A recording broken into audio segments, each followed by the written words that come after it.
Assalamualaikum warahmatullahi wabarakatuh, sahabat kode ritmik yang dirahmati Allah, selamat datang kembali. Nah, langsung aja nih, kita bahas satu topik fikih haji yang jujur aja sering banget disalahpahami sama jamaah kita, yaitu soal penyembelihan hewan dam. Banyak yang mikir, kan niatnya baik, ya udah sembelih di mana aja boleh dong. Eits, tunggu dulu. Syariat kita ternyata bilang lain, saudaraku. Menyembelih hewan dam itu sama sekali nggak boleh dilakukan di tanah air. Loh, kenapa bisa gitu? Yuk kita bedah tuntas di kajian kita kali ini. Tapi sebelum kita ngobrol lebih jauh, yuk kita tenangkan hati dan pikiran kita sebentar. Kita baca doa yang Masya Allah indah banget ini bareng-bareng ya. Allahumma anfa'na bima 'allamtana wa 'allimna ma yanfa'una. Ya Allah, berilah manfaat atas apa yang Engkau ajarkan kepada kami, dan ajarilah kami apa-apa yang bermanfaat bagi kami. Dan pastinya, Allahumma sholli ala Muhammad wa ala ali Muhammad. Semoga salawat dan salam selalu tercurah buat teladan kita, Nabi Muhammad sallallahu alaihi wasallam. Oke, bismillah, mari kita mulai. Saudaraku yang dimulakan Allah, kita semua pasti tahu banget pepatah sedia payung sebelum hujan kan? Pepatah ini tuh pas banget buat ngegambarin seberapa pentingnya persiapan. Nah, kalau dalam ibadah haji dan umroh, payung kita itu ya ilmu. Punya semangat menggebu-gebu buat berangkat ke tanah suci itu luar biasa. Tapi itu aja nggak cukup kalau nggak dibekali sama tata cara ibadah yang benar dan sesuai sunnah. Paham aturan soal dam ini, itu salah satu bekal ilmu yang wajib banget kita bawa. Supaya apa? Supaya ibadah capek-capek kita di sana nggak sia-sia.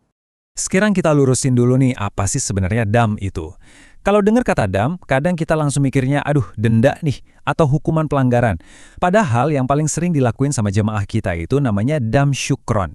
Dam itu artinya darah, dan syukron itu syukur. Jadi simpelnya, ini tuh darah hewan yang kita tumpahkan murni sebagai bentuk rasa syukur kita ke Allah Azza wa Jalla. Kenapa? Karena Allah udah ngasih kita kemudahan buat ngerjain umroh dan haji dalam satu kali perjalanan.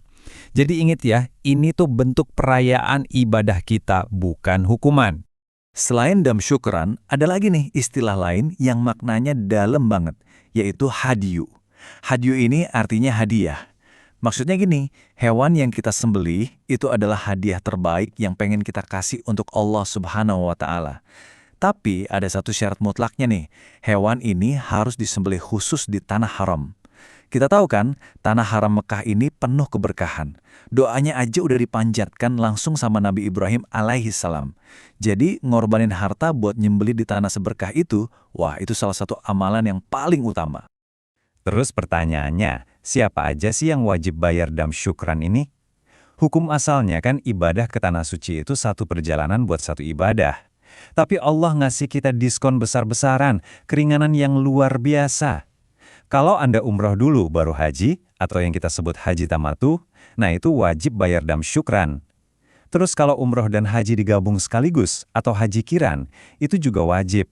Kenapa? Ya karena kita diizinin ngerjain dua ibadah besar di satu safar. Nah, beda cerita kalau haji ifrad.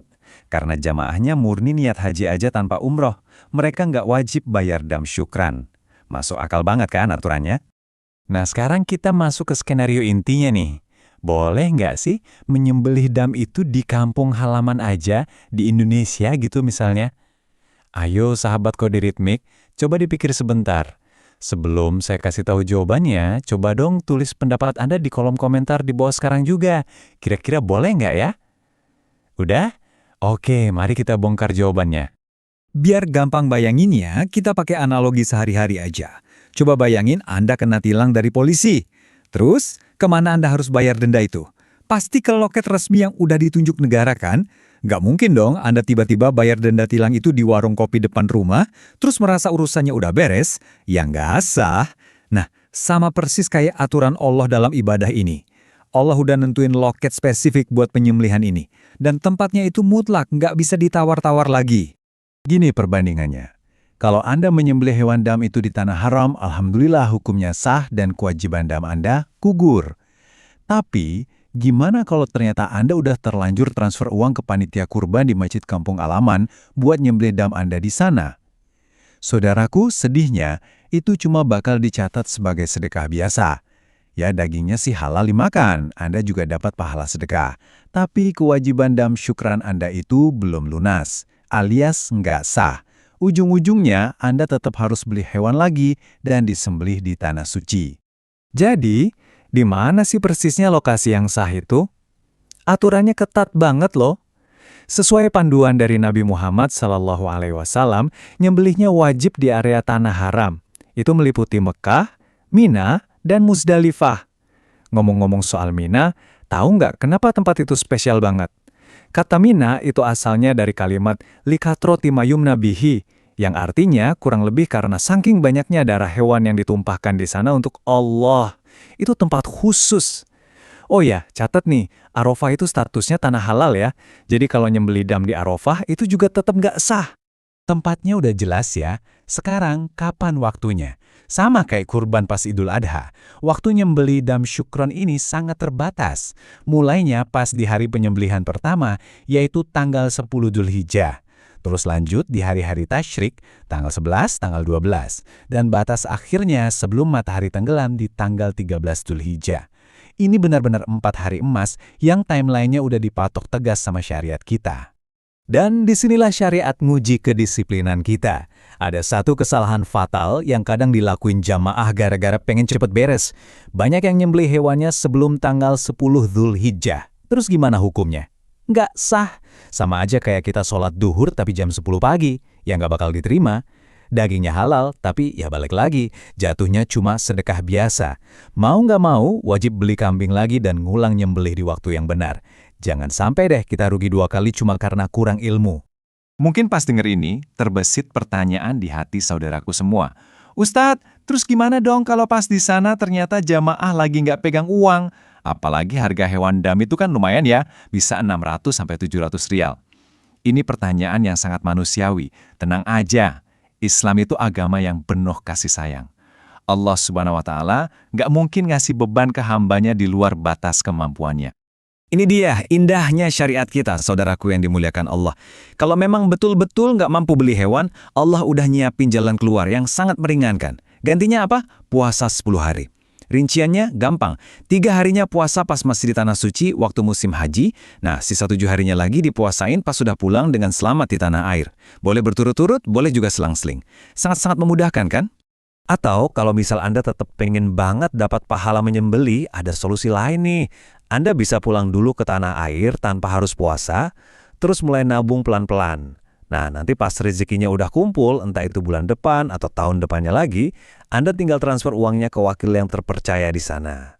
Tapi ingat satu aturan emasnya, eksekusinya alias penyembelihannya wajib mutlak di Mekah. Kapanpun bayarnya, lokasi numpahin darahnya nggak boleh geser dari tanah haram. Sebagai tambahan nih, prinsip lokasi mutlak di tanah haram ini ternyata juga berlaku buat jenis denda lain, namanya dam jabran. Jabran ini artinya menutupi kekurangan. Jadi ini denda murni kalau ada pelanggaran. Kayak misalnya lupa nggak mabit di Muzdalifah atau melanggar aturan pas lagi ihram. Nah, apapun jenis pelanggarannya, selama sanksinya itu nyembelih hewan, tempat eksekusinya harga mati, harus di tanah haram. Biarpun bayarnya belakangan dari kampung halaman. Jadi, apa sih intisari dari obrolan kita kali ini? Punya semangat menggebu-gebu, pengen lihat Ka'bah, pengen ibadah ke Baitullah, itu Masya Allah luar biasa banget. Tapi ingat, semangat itu bisa jadi bumerang kalau nggak dibarengin sama ketaatan mutlak, ngikutin syariat dan tuntunan Nabi SAW. Nilai ibadah itu bukan dari siapa yang paling kencang semangatnya, tapi dari siapa yang caranya paling tepat dan sesuai sunnah. Sahabat Kode Ritmik, Alhamdulillah, mari kita tutup majelis ilmu kita ini dengan doa kafaratul majlis. Subhanakallahumma wa bihamdika, asyhadu an la ilaha illa anta, astaghfiruka wa atubu ilaik. Sebelum pamit, saya titip satu pertanyaan buat direnungkan. Sudahkah persiapan haji Anda benar-benar berakar pada ilmu, atau jangan-jangan cuma euforia aja? Yuk, terus semangat nambah bekal ilmu. Dan jangan lupa, dukung terus syiar kebaikan di kanal YouTube Kode Ritmik ini ya.